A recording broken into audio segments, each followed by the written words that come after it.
bem-vindos a mais um podcast da Rede Energia, a sua escola prática para o mercado. Eu sou a Fabiola Sena, host desse podcast e uma das cofundadoras da Rede Energia. E hoje nós trouxemos o Edson Silva, que é diretor-presidente de Jirau Energia, o consórcio que faz a gestão da usina hidrelétrica de Jirau. Mas o papo aqui não é sobre usina, é sobre o livro dele, que eu tenho aqui para quem está vendo pelo YouTube, Formação de Preços em Mercados de Energia Elétrica. Edson, por favor, se apresente e na sequência a gente já começa o nosso bate-papo. Obrigado, Fabiola, aí pelo convite, né? É sempre um prazer estar falando contigo, né? E principalmente falar sobre um assunto tão importante para mim, né? Pessoalmente, né? Que é esse livro, que foi um marco muito importante na minha vida, né? Como você falou, eu sou diretor-presidente de Jirau e também faço parte do comitê executivo da ENGIE para energias renováveis aqui na América do Sul e México, né? Claro, aqui no Brasil. E anteriormente a essa minha vida com a ENGIE, né? Eu fui professor e fui consultor e também trabalhei nas áreas de operação e planejamento. É um prazer estar contigo aí, estou à tua disposição. Obrigada, Edson. A gente que agradece aí a tua presença. Sei que não é fácil conseguir um espaço na agenda de um CEO, então para a gente é uma grande honra. E, gente, o Edson foi da minha banca do doutorado, né? Acho que do mestrado também, salvo engano. Então, a gente já se conhece há muito tempo aí, foi meu gestor muitos anos também na ENGIE, então a gente tem aí uma caminhada junto de muito tempo. Mas, Edson, antes de mais nada, eu queria dizer que o teu livro é um best-seller entre os alunos da Rede Energia. É um livro que a gente gosta muito de indicar e os alunos procuram muito, né? E foi um livro super pioneiro aqui no Brasil, um livro que é de 2012, mas essa é a segunda edição, e essa é uma das perguntas que eu vou fazer.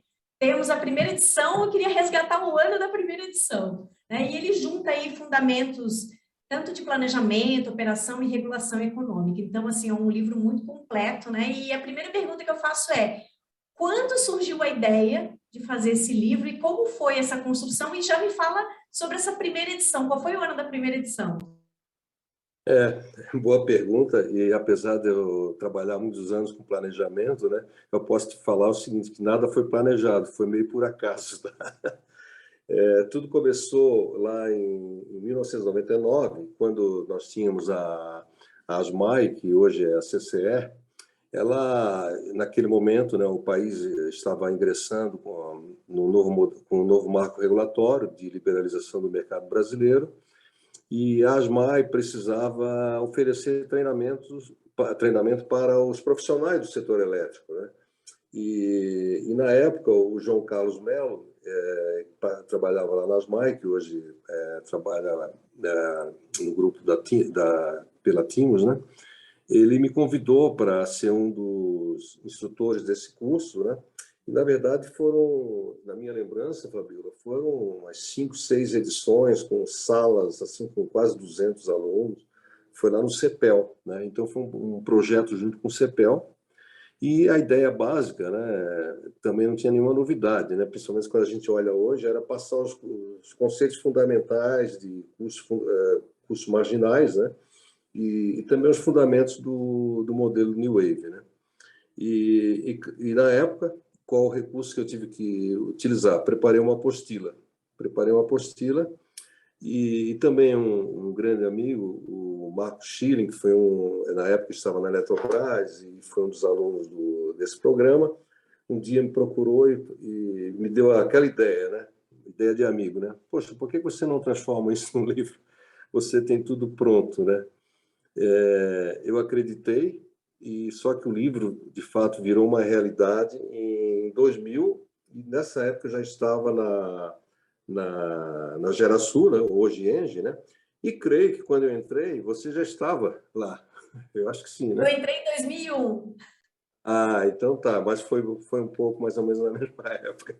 Então só para confirmar que o nosso convívio já é de longa data, né? Mas basicamente foi isso. Não foi planejado, como você pôde me ouvir a respeito, né? O Edson, agora assim, olhando, eu até estava dando mais uma folhada aqui, fazendo o dever de casa, né? São 11 capítulos e são temas bem abrangentes, né? Tem desde planejamento da operação, planejamento da expansão, da geração, transmissão, né? Você fala de formação de preços em transmissão, serviços ancilares, e esses assuntos são super complexos, né? Como que foi, assim, da apostila, né, para estruturar o livro? Porque existe um caminho, né? Você tinha ali o diamante bruto, mas você precisava lapidar para fazer o livro. Como que foi esse processo? Na verdade, a apostila foi, como você falou, foi o embrião e apenas uma parte do conteúdo, né? E eu me tornei professor na UFSC no início dos anos 90, e lá eu tive a oportunidade de participar da consolidação do LabPlan, que você, inclusive, fez parte, né, o nosso laboratório de planejamento, e eu tive a grande oportunidade de orientar alunos excepcionais, né, de mestrado e doutorado. Não tive o prazer de trabalhar na orientação, mas participei da banca, porque o teu orientador já era o Marciano, né? Então, o que aconteceu nesse processo, né? Eu sempre, né, o meu chão foi a otimização e a regulação de mercados elétricos. Então, são temas que eu tenho uma verdadeira paixão até hoje, né? E sempre que possível me envolvo, né? O que eu fiz nesse processo? Eu fui orientando os alunos em temas, né, dessa área, né? E quando veio a ideia do livro, eu já tinha muita coisa preparada. Agora, qual é o grande desafio, né? É justamente transformar um conteúdo, né, assim, complexo, como você falou, numa linguagem que possa ser acessível, tá? Então, uma característica do meu curso sempre trazer alguns exemplos bastante simples, né, para ilustrar e passar a compreensão, que era algo que eu fazia sempre na sala de aula, né? Então, esse assim foi o grande desafio. E também, mas algo que me ajudou bastante, que junto com as orientações, eu tive a oportunidade de trabalhar no projeto Recebe, como um dos consultores da Cooper Slyban, e também fui consultor do NS. Então, tudo isso me permitiu estar sempre muito próximo da indústria, né? E que, assim, eu pude construir um material que era, e eu considero até hoje atual, né? Bastante rico, né? Tanto é que eu abordo temas desde o planejamento eletroenergético, a operação, a regulação econômica da transmissão. Então, foi algo, né? Teve aquela ideia inicial do meu amigo, né, que me colocou nesse projeto, né, para o desafio. Agora tem um grande desafio mesmo, perseguir, né, e realizar, né? Então, foi assim, um projeto que me realizou muito, né? E até hoje eu tenho bastante satisfação de ter podido oferecer essa contribuição a quem se interessa, é claro. Não é um assunto também tão simples para todo mundo, né? Ah, mas aqui na escola todo mundo adora teu livro, né? E aí eu até ia perguntar sobre isso, né? Os nossos alunos são jovens, né? A grande maioria, e o teu livro já tem 10 anos nessa segunda edição. Você considera que o conteúdo ainda está atualizado? A gente mudou tanta coisa, né? Tanta mudança, principalmente na regulação, houve muita evolução. Você acha que está atualizado? Que os alunos continuam comprando? Olha, Fabiola, é claro que tem coisas, né, mais atuais, mas assim, desde o início sempre foi uma preocupação que eu tive, né? Eu queria construir um conteúdo que ele fosse o mais universal possível, tá? É claro, respeitando as peculiaridades aqui do Brasil, que, né, desde a época, né, e até hoje menos, mas ainda é intensa, né? Tem uma participação hidrelétrica bastante relevante, né? Então eu procurei fazer alguma coisa assim conceitual, né, e geral, né?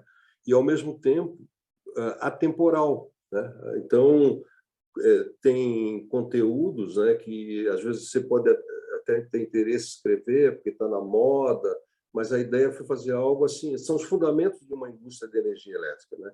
Então eu considero que ele está super atual, tá? E é bastante acessível, né, para a linguagem, né, que é utilizada. Dá para pular aquelas fórmulas matemáticas, né, e conseguir navegar bem pelo livro, tá? O Edson, seu livro é quase um clássico como o livro da Sally Hunt, né? que é outro livro que também foi escrito há, acho que talvez mais de 20 anos e continua, é um livro que a gente continua também acessando, né? Então, eu fiz essa pergunta, mas foi mais para te provocar aqui, porque para mim continua super atualizado e até a pergunta seguinte é, se você fosse fazer algum complemento, né? Você acha que é uma terceira edição, se fosse o caso, né? O que que você colocaria, o que que você adicionaria, ou se você também retiraria alguma coisa, e se você pensa em fazer isso, né? Porque a gente também quer saber aí se tem algum spoiler aí da terceira edição. Fabiola, boa pergunta. Sobre o que eu complementaria, eu acho que hoje, né, considerando a realidade brasileira, né, algo que é muito diferente do que era a época em que foi idealizado o livro, refere-se à participação das fontes renováveis, né? Então, ninguém imaginava, claro, a gente imaginava que um dia teria uma participação das fontes renováveis, mas não na escala que ela veio a alcançar, né, nos dias de hoje, e isso traz desafios muito importantes para a operação do sistema e para a regulação econômica. Então, eu creio que serviços ancilares mais voltados para o tratamento das fontes intermitentes, né, como abrigá-las, né, e eu acho que esse é um tema bastante importante que poderia ser incluído, né? E um outro tópico também que eu considero super relevante, que não foi abordado na época, que são as redes inteligentes, né? Justamente para que são as redes inteligentes que permitem oferecer trazer o benefício, né, da geração distribuída e também dos consumidores para a operação do sistema. Mas te adianto que no momento eu não consigo, né, me concentrar para topar mais esse desafio. Já chego primeiro que eu topei lá do meu amigo Marcos, que foi para escrever o livro, né? Agora eu prefiro atuar em outras frentes de trabalho. Ah, que pena, Edson. A gente ia adorar ter uma terceira edição revisada aí, ou expandida, seria ótimo, ampliada, né, que fala. Edson, você comentou sobre as novas renováveis, né, as não controláveis, intermitentes, né, notadamente aí solar, fotovoltaica e eólica, e também os recursos energéticos distribuídos, né, que a gente tem aí uma grande quantidade de geração distribuída fotovoltaica. E aí a minha pergunta é, como que você vê o atual desenho de mercado no Brasil, já nesse contexto, né, de mudança aí da nossa matriz? E você acha que, de fato, a gente tem muito que avançar? O que que a gente precisa avançar aí para desenhar, né, regulatoriamente falando, esse desenho de mercado para acolher essas novas tecnologias? Bom, Fabiola, o nosso desenho de mercado, né, como qualquer outro desenho, ele vem evoluindo ao longo do tempo. Agora, a minha percepção é que ele poderia estar num estágio mais avançado, né? Infelizmente, já tivemos inúmeras tentativas de reformular o nosso modelo assim de uma maneira mais estrutural, mas assim, como eu falei, a velocidade não é aquela que se deseja, até porque o Brasil é um país continental e tem assim uma rede de infraestrutura e um portfólio de geração bastante complexo, né? Então não é simples, né? Então toda essa discussão ela acaba puxando outros problemas e tudo acaba demorando um pouco mais. Mas eu diria, conforme eu falei, que a gente vem evoluindo mas entendo sim que nós precisamos ter um marco regulatório que seja mais simples, né? E orientado aos fundamentos de mercado, né? Nós temos ainda muitos nichos de mercado, muitas especificidades, então eu considero que tem um espaço sim para que a gente possa melhorar. E eu particularmente acredito muito nesse projeto de modernização, ele é muito bem-vindo claro, a completa concretização desse marco, ela passa pela aprovação do PL 414, que tramita no Congresso, né? E então é muito importante que esse marco regulatório chegue, né?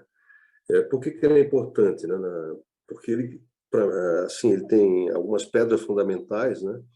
Uma delas é a criação do mercado de capacidade, em separado do mercado de energia, né? É o que normalmente nós chamamos aqui da separação laço-energia. Por sinal, na segunda edição do meu livro, eu introduzi um capítulo, né, justamente para tratar de mercados de capacidade, né? Porque eu particularmente considero que é a grande tendência mundial colocar a contratação da capacidade em separada da energia para assegurar a perfeita adequação do suprimento de energia. Então, esse é um marco muito importante. Também o PL 414, ele possibilita, né, ele não determina, mas possibilita que seja implementado o despacho da geração por meio de oferta de preço dos agentes. Isso, para mim, é muito importante, que torna o mercado muito mais transparência, né? E a gente estaria trocando a decisão do modelo pela decisão do coletivo, né? E, obviamente, que, claro, se o operador do sistema entender que, no fim do dia, a decisão coletiva não é a mais apropriada, ele, como qualquer outro mercado, ele pode intervir, né, e fazer um despacho que ele julgue ser o mais apropriado. E também é muito importante, o PL traz a separação das componentes de fio e energia. Isso aqui é algo essencial para que, de fato, se tenha, né, um mercado de energia, né, separado de capacidade. Então, essa separação fio, que é o transporte, a distribuição da energia, ela é essencial para o bom funcionamento do mercado. Então, eu diria que esses são os grandes elementos que esse projeto de modernização traz, né? E a nossa expectativa é que seja aprovado ainda este ano.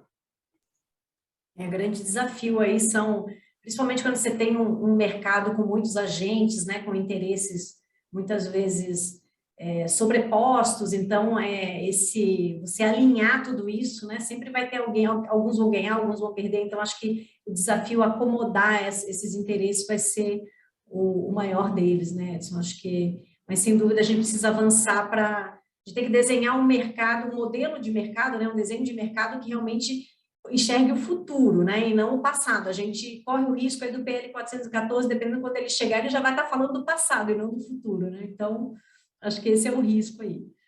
Muito bom. Edson, agora conta para a gente profissionalmente qual o seu momento e o que vem pela frente, se tem algum projeto, alguma coisa. Já falou que o livro, terceira edição, não está no script. Conta aí o que você tem aí de ideias para frente. Boa. Talvez você esteja perguntando isso porque já passei dos 60, né? Então, já deve estar pensando, bom, o que é que eu vou fazer na sequência, né? Mas eu estou bastante tranquilo, né? Eu tenho um desafio muito grande, né, neste momento, né, de estar à frente de Giral. É um projeto maravilhoso, assim, só indo lá para entender a grandiosidade desse projeto, né, e a sua integração na região amazônica. Então, integrado, eu diria, de forma também ambientalmente integrado e socialmente também integrado, né? Então, é um projeto maravilhoso. É um projeto que, nesse momento, ele ainda passa por algumas dificuldades. A gente não tem uma rentabilidade apropriada para esse projeto, e isso é o nosso principal desafio, né? Que é encontrar um mecanismo para que nós possamos ter uma rentabilidade adequada ao projeto. Isso passa por inúmeras ações, né? Desde a melhoria da performance operacional e discussões regulatórias e outros temas também. Então, eu estou muito engajado nesse projeto, e o meu propósito daqui a alguns anos, né, eu poder entregar para os acionistas, né, um projeto equilibrado, né? Então isso requer um grande esforço e assim muita determinação, mas eu estou bastante feliz com esse projeto. E além disso, eu também, como eu falei, eu participo do comitê executivo da ENGIE, né? E isso é muito bom, pois me permite interagir com outras realidades, né, de outros países, né, trocar experiências. Nós temos assim um modelo de gestão bastante participativo, principalmente para a tomada de decisão de novos investimentos, né? Então, eu tenho um rol de atividades bastante interessante, né? E isso me deixa bastante realizado, né? Agora, como eu te falei também da história do livro, quando eu olho para frente, né, eu acho que não tem as coisas a gente não pode também ficar o tempo todo querendo planejar nossas vidas. O importante é que a gente esteja preparado, né? Então, o que eu posso te falar é que eu tenho vivenciado inúmeras experiências e aprendendo muito, né? Eu acho que sempre aprender é importante, o dia todo, o tempo todo tem que estar aprendendo. E, claro, eu sou muito grato à Engie por ter me propiciado essas oportunidades, né? O que eu posso falar é que, independentemente de como será esse futuro, eu tenho a certeza que tudo isso que eu estou fazendo, ou que eu já fiz, ele me ajudará em novos projetos, né? Sejam eles profissionais ou mesmo da minha vida familiar, da minha atividade social. E o tempo é que vai dar as respostas, né, no momento certo. Então, essa ansiedade eu não tenho e vamos esperar. Quem sabe da próxima vez que a gente falar eu possa ter alguma novidade, mas por enquanto zero novidade, tá? A novidade é só que acho que isso é muito legal, Ed. Você falou aí de aprender, né?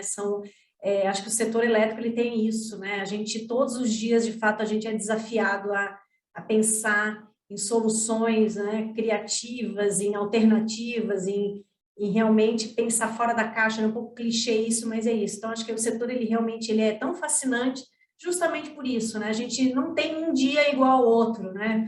O setor elétrico, ele traz isso, muito instigante. Então, acho que para a gente que gosta de se manter intelectualmente ativo, pensando, dá uma grande satisfação, né? E acho que eu vejo isso, a gente já se conhece há tantos anos, eu sempre te vi, assim, uma pessoa muito satisfeita, né, com o teu trabalho, justamente por, né, e sempre foi assim, né, foi meu gestor muitos anos, acho que, sei lá, mais de 10 anos, e sempre desafiou muito a gente, então isso é muito bom. Espero que você continue desafiando a gente aí muito tempo, porque a gente aprende demais contigo. Obrigado, Fabiola. Realmente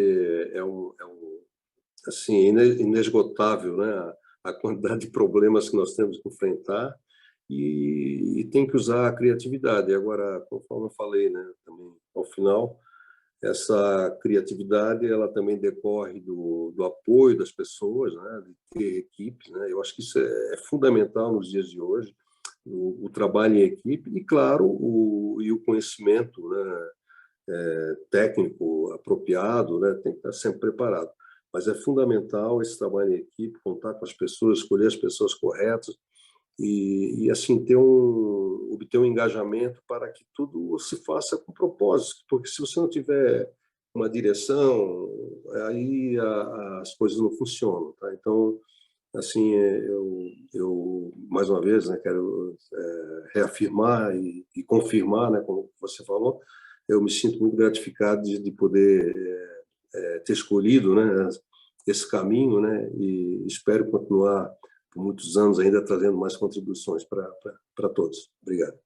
Muito bom, a gente que agradece, Edson. Eu vou deixar aqui o seu e-mail para quem quer comprar o livro, porque isso é uma coisa que toda semana os nossos alunos perguntam. Então, eu vou deixar aqui já na descrição do podcast. Então, é eslivro@gmail.com. Então, basta mandar o e-mail e solicitar o seu exemplar. Realmente Diz o Edson que depois que a gente começou a indicar o livro dele aqui na Rede Energia, nunca vendeu tanto. É verdade isso, Edson? Na verdade, não sou eu que vendo, né? Tem um departamento específico, né? Mas tem um departamento que trata desse tema, né? E me relatou que ficou bem feliz com as vendas, né? Muito legal, muito bom. Não, porque assim, acima de tudo, não é nem a questão, né, do monetária, né? Realmente você espalhar aí esse conhecimento, né, que é tão relevante e é uma obra realmente muito importante aí para quem trabalha com o mercado de energia, formação de preços, enfim. Então, muito bacana. Edson, nosso bate-papo chegou ao fim, mas eu queria te agradecer demais pela presença. Volte sempre que você quiser, a Rede Energia está de portas abertas para você. E se você quiser aí dar uma masterclass na escola, você sempre vai ter aí o que você quiser. Não precisa ser podcast, não, pode ser aula também. Podcast, às vezes o pessoal fica um pouco mais nervoso para gravar. Então, se quiser dar uma aula, você que foi anos professor, né, adora uma sala de aula, então também fica super o convite aqui. Muito obrigada. Tá bom, obrigado, Fabiola. Até a próxima. Até a próxima.